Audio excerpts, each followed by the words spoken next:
உலகம் முழுவதும் உள்ள சன்லைஃப் தொலைக்காட்சி நேயர்களே, உங்கள் அனைவருக்கும் வணக்கம்.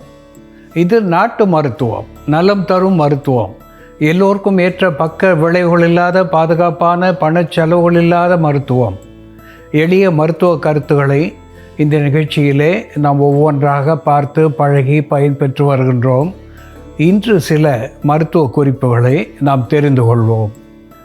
கிளிசரைசா கிளாப்ரா என்று தாவர பெயராலே சுட்டப்பெறுவது அதிமதுரம் என்று தமிழ் பெயரை பெற்றிருப்பது.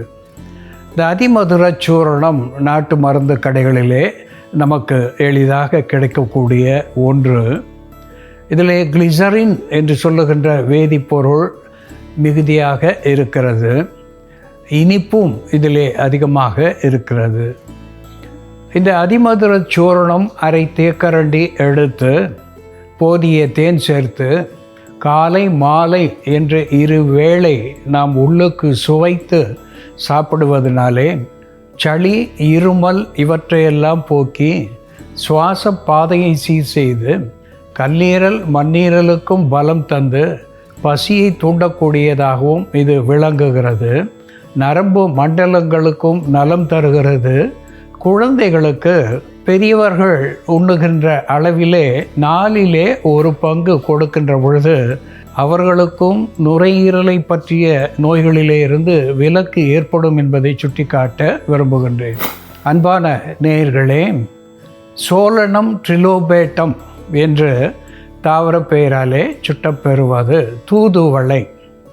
இலைகளிலேயும் காம்புகளிலேயும் அதிகமான முட்களை கொண்டு ஆபத்தான ஒன்றாக இது விளங்கக்கூடிய ஒன்று என்றாலும் இந்த முட்களை நீக்கிவிட்டு கீரைகளை மட்டும் சேகரித்து எண்ணெயிலே இட்டு வதக்கி தாளித பொருட்கள் சேர்த்து அதை தாளித்து துவையலாக எடுத்து அன்றாடம் சில நாட்கள் அதை அன்னத்தோடு சாப்பிடுகின்ற பொழுது காசம் என்று சொல்லுகின்ற என்புருக்கி, டியூபர்குலோசிஸ் என்று சொல்லக்கூடிய காச நோய், அதனாலே ஏற்படுகின்ற இருமல், அதோடு கூட அதிகமான சளி சேர்ந்து கபமாக மாறி அது வெளிவர தடையாக இருக்கின்ற நிலை, அப்பொழுது மூச்சு முட்டுகின்ற நிலை, ஆஸ்துமா போன்ற சூழ்நிலை.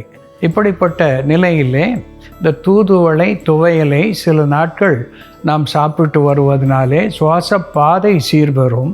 சளியை கரைத்து மியூக்கோப்ரூலண்ட், எக்ஸ்பெக்டோரண்ட் என்கின்ற வகையிலே இது பணி செய்து சுவாச பாதையும் இரைப்பையும் கூட இது பலப்படுத்தும். நரம்பு மண்டலங்களை நலப்படுத்தும்.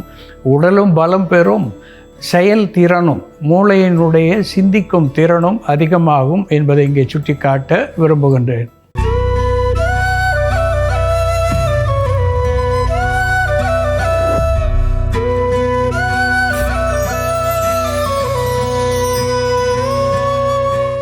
அன்பான நேயர்களே, லவ்சோனியா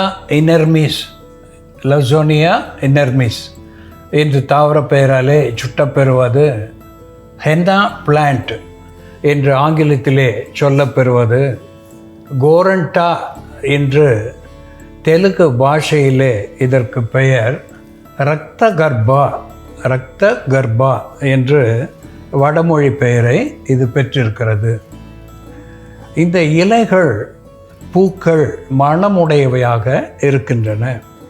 இந்த பூக்களை நாம் கொத்துக்களாக எடுத்து ஒரு துணியிலே இட்டு முடிப்பு செய்து அதை தலையணைக்கு கீழே வைத்து படுப்பதினாலே இது ஒரு அரோமா தெராப்பி என்கின்ற வகையிலே இந்த பூக்களுடைய மணமானது தூக்கத்தை தூண்டக்கூடிய ஒன்றாக, மைல்டு செடேட்டிவ் என்கின்ற மருத்துவ குணத்தை பெற்று கண் எரிச்சல், கண் புகைச்சல் இவற்றையும் போக்கக்கூடியதாக விளங்குகிறது.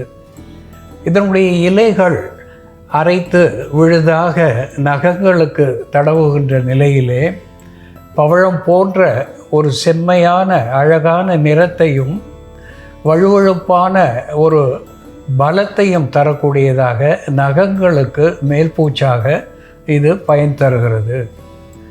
இந்த இலை சாற்றை நாம் உள்ள கால்களிலே தடவி வைப்பதனாலே பித்தத்தினாலே ஏற்பட்ட எரிச்சல், கைகளிலும் சரி கால்களிலும் சரி எரிச்சல் என்று வருகின்ற பொழுது சிறிது நேரம் இதனுடைய சாற்றை தடவி வைப்பதனாலே இந்த எரிச்சலை போக்கக்கூடியதாக விளங்குகிறது. இது ஒரு ஆன்டிபாக்டீரியல், ஆன்டிஃபங்கல், ஆன்டி மைக்ரோபியல் என்கின்ற மருத்துவ குணத்தை பெற்றிருப்பதினாலே இதனுடைய இலைகளை அரை பிடி அளவு எடுத்து நீரில் இட்டு இரவு முழுவதும் ஊற வைத்து காலையிலே அந்த தெளிந்த நீரோடு சிறிது தேனோ பனங்கற்கண்டோ சேர்த்து உள்ளுக்கு பருகுவதனாலே வயிற்றை பற்றிய புண்கள், எரிச்சல், அல்சர் என்கின்ற குன்மம் இவற்றை போக்கக்கூடியதாகவும், இந்த லுகேரியா என்று சொல்லக்கூடிய பெண்களை பாதிக்கின்ற வெள்ளைப்போக்கு இவற்றை நீக்கக்கூடிய ஒன்றாகவும் இந்த நீர் நமக்கு பயன் தருகிறது. அதனோடு கூட கேண்டிடா அல்பிகன்ஸ் என்று சொல்லக்கூடிய தொற்றுக்களை போக்கக்கூடிய ஒன்றாக இது விளங்குகிறது.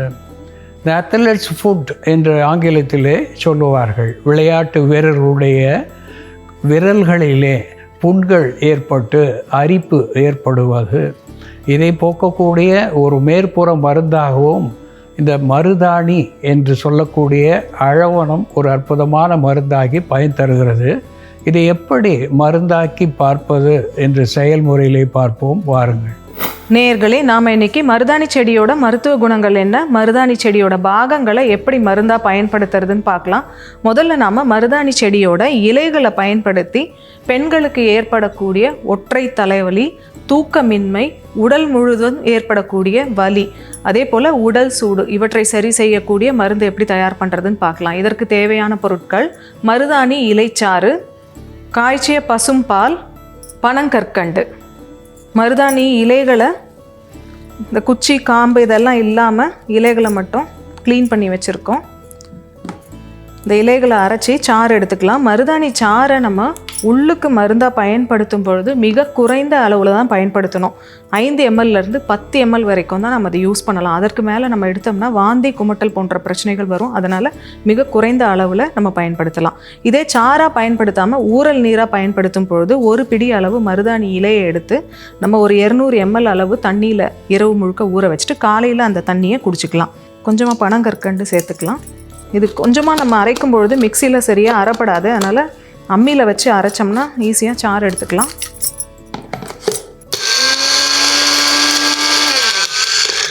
இதோட கொஞ்சமாக நீர் விட்டு அரைச்சிடலாம்.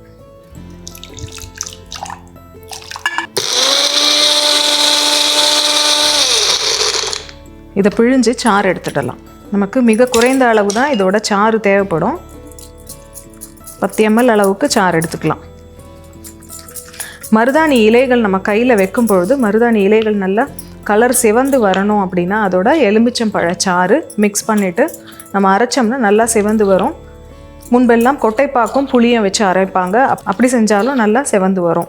அதே போல் மருதாணி நம்ம கையில் வைக்கும் பொழுது அது கோல்ட் ஆகாமல் இருக்கிறதுக்காக 5-6 லவங்கம் சேர்த்து அரைச்சோம்னா நமக்கு கோல்ட் ஆகாமல் இருக்கும். இந்த இலைச்சாறு நல்லா குழகுழப்பாக இருக்கும். இதை எடுத்தாச்சு. நம்ம எடுத்து வச்சுருக்க இந்த 10 ml மருதாணி இலைச்சாறு, அதோட கொஞ்சம் பனங்கற்கண்டு, இதோட பால். நம்ம 10 ml அளவுக்கு மருதாணி இலைச்சாறு எடுத்தோம்னா 90 ml அளவுக்கு பால் விட்டு பனங்கற்கண்டு சேர்த்து நல்லா மிக்ஸ் பண்ணிவிட்டு தினமும் ஒரு வேளை இதை பருகிட்டு வரும்பொழுது 3லிருந்து 5 நாட்கள் பெண்கள் பருகிட்டு வரும்பொழுது அவர்களுக்கு ஏற்படக்கூடிய வெள்ளைப்படுதல், உடல் உஷ்ணம் தனியும். அதே போல் தலைவலி, உடல் வலி இருந்தாலும் இதை எடுத்துக்கலாம். தூக்கமின்மை இருந்தாலும் இதை நம்ம பயன்படுத்தலாம். மருதாணி இலையை எப்படி யூஸ் பண்ணுறோமோ அதே மாதிரி மருதாணி பூக்களையும் நம்ம தூக்கமின்மைக்கான மருந்தாக பயன்படுத்தலாம். இந்த பூக்களை நம்ம ஒரு மூட்டையாக கட்டி, சிறிய மூட்டையாக கட்டி அதை முகர்ந்துட்டு வரலாம். அதே போல் அதை தலையணைக்கு அடியில் வச்சு படுக்கும் பொழுதும் நமக்கு நன்கு உறக்கம் வரும். இந்த பூக்களை இது போல் தண்ணியில் இட்டு ஊறல் நீராக்கி இந்த ஊறல் நீர் 50 ml அளவுக்கு நம்ம குடித்தோம்னாலும் ஆழ்ந்த உறக்கத்தை ஏற்படுத்தக்கூடிய மருந்தாக இது செயல்படும். அதே போல் இந்த மருதாணி செடியோட பூக்கள் முடிஞ்சு வர சீசனில் இது போன்று கொத்து கொத்தாக காய்கள் வரும், மருதாணி விதைகள் வரும். இந்த விதைகள் நல்லா காஞ்சதும் இதை எடுத்து வச்சுட்டு நம்ம பொடி பண்ணிவிட்டு நல்ல ஃபைன் பவுடராக சலிச்சிட்டு அந்த பவுடரோட கொஞ்சமாக எலுமிச்சம்பழச்சாறு அல்லது தேங்காய் எண்ணெய் இவை இரண்டில் ஏதாவது ஒன்று மிக்ஸ் பண்ணி வெண்புள்ளிகளுக்கும் அல்லது தோலில் ஏற்படக்கூடிய கரும்படை தேமல் போன்ற பிரச்சனைகளுக்கு நம்ம மேல் பூச்சி மருந்தாக பயன்படுத்தலாம். அப்படி யூஸ் பண்ணிட்டு வரும் பொழுது அந்த ஃபங்கல் இன்ஃபெக்ஷன் கண்ட்ரோல் ஆகும். வெண்புள்ளிகளில் கரும்புள்ளிகள் தோன்ற ஆரம்பிக்கும். 3 மாதங்கள் வரைக்குமாவது நம்ம இதை பயன்படுத்தணும். அப்போ தான் அதற்கான பலன் தெரியும் நமக்கு. இப்போ மருதாணி இலைச்சாரோட பால் மற்றும் பனங்கற்கண்டு மிக்ஸ் பண்ணி வச்சுருக்கோம். மருதாணி இலைச்சாறு, பால் மற்றும் பனங்கற்கண்டு சேர்ந்த இந்த மருந்து 3 to 5 நாட்கள் தொடர்ந்து தினம் ஒரு வேளை எடுக்கும் பொழுது பெண்களுக்கு ஏற்படக்கூடிய ஒற்றை தலைவலி, தூக்கமின்மை போன்ற பிரச்சனைகளை சரி செய்யக்கூடிய மருந்தாகவும், உடல் உஷ்ணத்தை தணித்து வெள்ளைப்படுதலை சரி செய்யக்கூடிய மருந்தாகவும் இது செயல்படும். அன்பான நேயர்களே, லவ்சோனியா இனர்மிஸ் என்று தாவர பெயராலே சொல்லப்பெறுவது, ஹென்னா பிளான்ட் என்ற ஆங்கில பெயரை பெற்றிருப்பது, மருதாணி அழவனம் என்கின்ற அழகிய பெயரை தமிழிலே பெற்றிருக்கிறது. இந்த அழவனம் அதனுடைய இலை சாறு 10 ml எடுத்து அதனோடு போதிய பனங்கற்கண்டு சேர்த்து 90 ml அரை டம்ளர் அளவுக்கு பால் சேர்த்து இங்கே ஒரு பானமாக வைத்திருக்கின்றோம். இதை ஓரிரு முறை பருகுகின்ற பொழுது ஒரு அனால்ஜெசிக் என்கின்ற வகையிலே கை கால் வலி, உடல் வலி இவற்றை போக்கக்கூடிய ஒரு வலி நிவாரணியாக இது பயன் தருகிறது. இதையே தொடர்ந்து சில நாட்கள் பருகி வருகின்ற பொழுது ஆன்டி லுகேரியல் என்கின்ற வகையிலே கருப்பை புண்களை ஆற்றி வெள்ளை ஒழுக்கை நிறுத்தக்கூடியதாக விளங்குகிறது. ஆண்கள் இதை அன்றாடம் ஒரு மண்டலம் பருகி வருகின்ற நிலையிலே வெந்நீரை உற்பத்தி செய்யக்கூடிய ஒன்றாக இது விளங்குகிறது. வெந்நீர் என்று சொல்லுகின்ற பொழுது மருத்துவ பாஷையிலே செமன் என்று, விந்து என்று தமிழிலே சொல்லக்கூடிய ஒன்று.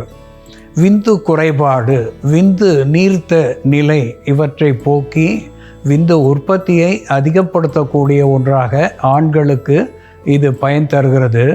வெள்ளை போக்கை போக்கக்கூடியதாக பெண்களுக்கு பயன் தருகிறது. உடல் வலி, தலைவலி, மைக்ரைன் என்று சொல்லக்கூடிய ஒற்றை தலைவலி இவற்றை போக்குவதற்காக அனைவருக்கும் பயன் தருகிறது. அழகுக்கும் இது உதவுகிறது. ஆரோக்கியத்தையும் இது அள்ளித்தரக்கூடியதாக திகழ்கிறது. அன்பான நேயர்களே, அழகுக்கு பயன்படுகின்ற அழவனம் எப்படி மருந்தாகிறது என்று நாம் பார்த்து தெரிந்து கொண்டோம். இதுபோல வேறு ஒரு மருத்துவ குறிப்போடு நாம் மீண்டும் சந்திப்போம். நன்றி, வணக்கம்.